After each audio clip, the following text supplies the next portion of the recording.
Hey YouTube, this is IronUncle229 or 94. Welcome to this very special opening of Emperor of Darkness structure deck from Yu-Gi-Oh! I got this deck at my local card shop for $10, $9.99. So these are one of my favorite cards to use in the game. They're called Monarchs, and they're really cool.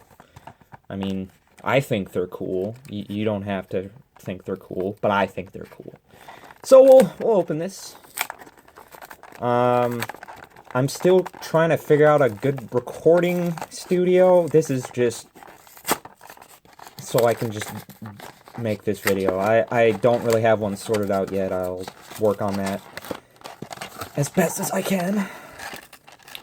Alright. Seriously, why am I having trouble with this package? Not even should be a problem, but it's a problem now. It's a problem. Okay. Put that back there. Alright, so we have a beginner's guide. Neat. And then we have looks like a checklist or a playmat. Or maybe it's both. It's a double-sided playmat. That's kind of cool. I'll actually fold this out for you guys to see. Might as well. Oh my gosh. Oh, jeez. Wow, you know, I'm not very productive right now. I'm not getting stuff done. Alright, there you go. Very cool. Got both light and dark monarchs. Very cool. So I'll fold that back up. Look how fast that went compared to opening it. Wow. And now my favorite part of this opening, we get the deck. Now this deck comes with, I believe, 2 ultra rares, 3 super rares, a token, and other stuff. And other stuff. Commons. I don't know how many commons. I would guess 37 commons, I believe. Actually, let's check our facts on this. I'm going to waste your time by doing this because I'm curious. 36 common cards. Okay. I see. All right. Awesome. So let's open this. If you're having like a little hard time opening this, there's always a little tab. Just move your thumb over it. See if you can find it. You should be able to find it. Come on. Boy. If I can't find it, I'm going to look stupid. Oh, jeez. No. Why does it always happen to me? No. I want my cards. I want my cards. You can't do this to me. The reason I'm doing it this way is because I was trying to not damage the cards like I've done in previous videos. A common solemn judgment. If you remember that one from my Christmas opening way back, only true fans will remember. You know who you are. Hopefully. Anyone still watches this channel. Congratulations. Alright. So we start off with these super awesome holo cards. Yes, we have Ether. Yes. The Heavenly Monarch. Now, I'm sorry if my hands are a bit shaky. I have low blood sugar problems. Get that out of the way right now. I have shaky hands. Probably not the best thing to be doing on YouTube, but hey, I burn for this. This is my passion. So we start off with Ether, the Heavenly Monarch. This is one of the special black and white cards in this set. I will actually read this. You can tribute summon this card by tributing one tribute summon monster. If this card is tribute summoned, you can send 2 Monarch SpellTrap cards with different name from your hand or deck to the graveyard. And if you do, special summon 1 monster with 2,400 or more attack and 10,000 defense from your deck. But return it to your hand during the end phase. During your opponent's main phase, if this card is in your hand, you may banish 1 Monarch SpellTrap card from your graveyard. Immediately after effects resolve, tribute summon this card. This is a quick effect. Yeah, quick effects are pretty new. They're kind of like... They're like fast, I guess. Spell speed 3, I think. That's how fast they are. I don't know. But, yeah, it's pretty decent. I won't really read all of these, just the ones that pique my interest. Yeah. Next we have Oh man, Erebus, the underworld monarch. Oh yes. Oh boy. Very cool. He's a zombie. So I'll read this guy. You can tribute summon this card. This card by tributing one tribute summon monster. If this card is tribute summon, you can send one monarch spell trap card with the same name from your hand or deck to the graveyard. So it's basically the same thing. And if you do, shuffle one card from your opponent's hand at random, graveyard, or their side of the field into the deck. Okay. Once per turn, during either player's turn, during main phase, if this card is in your graveyard, you can discard one Monarch SpellTrap card, then target one monster in your graveyard with 2,400 or more attack. 2,400 or more attack and 1,000 defense added to your hand. Okay.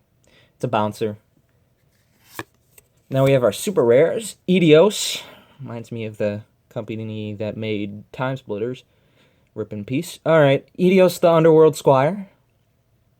Or Yugioh. I don't know. Don't look at me. I think this guy is just like a support. I don't know. I don't want to read him because you guys are probably already bored by my reading. So I'll just go through the deck. I mean, it's really cool. Yeah. There you go. That's one of the super rares.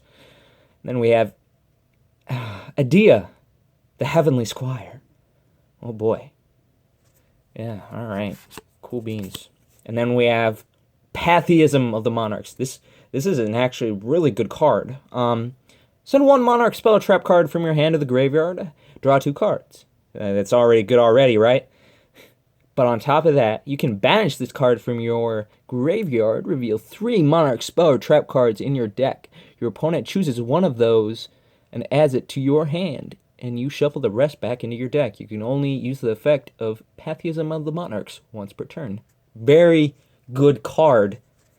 You can't really draw two cards in one turn anymore these days. Then we have the best Monarch, arguably. Chaos, my favorite, for sure. Then we have Zaborg, yes. Not as good, but okay. And then we have Gremarg, the Rock Monarch, not as good, again, but it's decent. Then we have Mobius, the Frost Monarch. This is probably the third best next to Raiza, but Mobius, the Frost Monarch, he's dope. Then we have Thestalos. Oh, I love his name. I love Thestalos. Oh, his name is so good. It's so hot. Get it? Because it's card's fire. Okay. And then we have Raiza, the Storm Monarch, the best. This is like a bouncer. Bounce him to the top of the deck when it's tributed. It's pretty good. Just don't summon him while you have no other cards out on the field, or there are no other cards out on the field. Do not summon him, because then he would have to bounce himself, and that's not good for anyone, except your opponent, of course. Lucius, the Shadow Vassal. All right, and we have these vassals. Mithira, the Thunder Vassal. Alrighty. Landrobe, the Rock Vassal. Interesting. Eskther. Oh gosh, no, don't do this. Share, yes. Cher, the 80-year-old singer. Yeah, okay, the Frost Vassal. And we have, oh, what is that?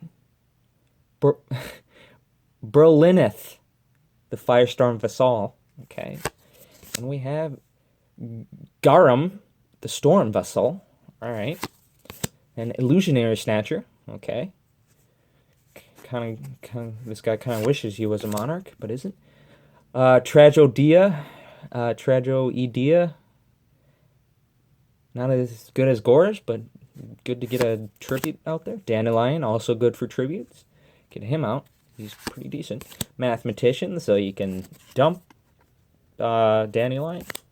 Or a monarch spell, or is it only a monster?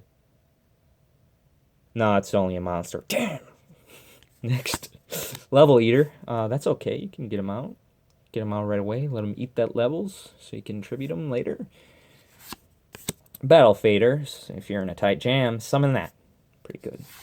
And we have Rainbow Creeble. This card is actually really good at, I think this card mills cards. gets rid of cards, sends them to the graveyard, stuff like that. Yes. All right. Now we have spell and trap cards. Yes. So we have Domain of the True Monarchs is the field spell. Very nice. March of the Monarchs, one of my favorite support Monarch cards. Makes tribute summon monsters invincible. Return of the Monarchs, very good card. Makes you fetch all of the Monarchs that you need. Very nice.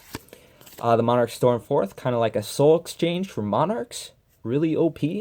And because it's a quick play, you can play it even during your opponent's turn, which is nice. Strike of the Monarchs, another quick play. I can't remember what that does. I think it destroys something. Tenacity of the Monarchs. Reveal, okay, yeah. That's fine. Okay, Soul Exchange. That one's old school. You know what that one does. Enemy Controller, another old school card, but like highly underplayed, in my opinion. Very good card. Dice Foon. I haven't seen this card before. Roll 6-sided die and apply the result. 2, 3, or 4. Destroy 1 spell or trap card on the field. 5. Destroy 2 spell or trap cards on the field. 1 or 6. You take 1,000 damage. Wow, that's boy, interesting. They just threw Dice Foon in for just the hell of it. Like, oh, let's just put this random card in. It's not helpful at all. Soul Charge, yes. Soul Charge common. That's really, really good. Really good card. I shouldn't have to tell you why this card is good, but you're just going to have to believe me on that one. Now for trap cards, the Prime Monarch. I think this is with the tokens and stuff. And we have the first Monarch. Escalation of the Monarchs. The Monarchs Awaken. Gosh, these cards sound freaking awesome. The Monarchs Erupt. There's Thestalos. Get it? Erupt. Fire. He's made of fire. Alright. By order of the Emperor. The Emperor is not as forgiving as I am. Star Wars. Feeling it. Pinpoint Guard, another underrated card that I wish would see more play. Good for gadgets because you can get that gadget effect going. And then, you know me and gadgets. I love gadgets. Oh boy, gadgets are my favorite. Then we have the token, which looks like KS's energy ball, which is kind of cool. So I kind of wish it was hollow like the Gorse token you get. The Gorse token. You know which one I'm talking about. But yeah, other than that, this deck is probably one of the greatest structure decks that Yu-Gi-Oh has ever made, besides the Collision of Dragons, or whatever that one was, with the two, like, with all the Dragon Ruler stuff, besides that one. But this one definitely, yeah, it won me over as soon as I heard Monarch support. What? Oh, no, I need it. I need this. So, yeah, I mean, you can't go wrong with this deck. This deck, you know, the structure decks in Yu-Gi-Oh, they're automatically built to win. As long as you get lucky, of course, but not like in tournament play. This is just, you know, it's fluid enough where you'll win, and that's why they're fun to play with. With Pokemon, you know, when I bought Pokemon decks, I just played them to like just casually play with friends, or I wanted specific trainers. But those decks are terrible. You cannot win with them, even in. Like, there is a small chance that you could win with this. It depends on what deck you're playing. But, you know, these decks are, from the get-go, they're built to win. And that's what I like about these decks. They're really nice. They come with 5 holo cards. And Pokemon decks only come with 1 holo card. So they got to work on that.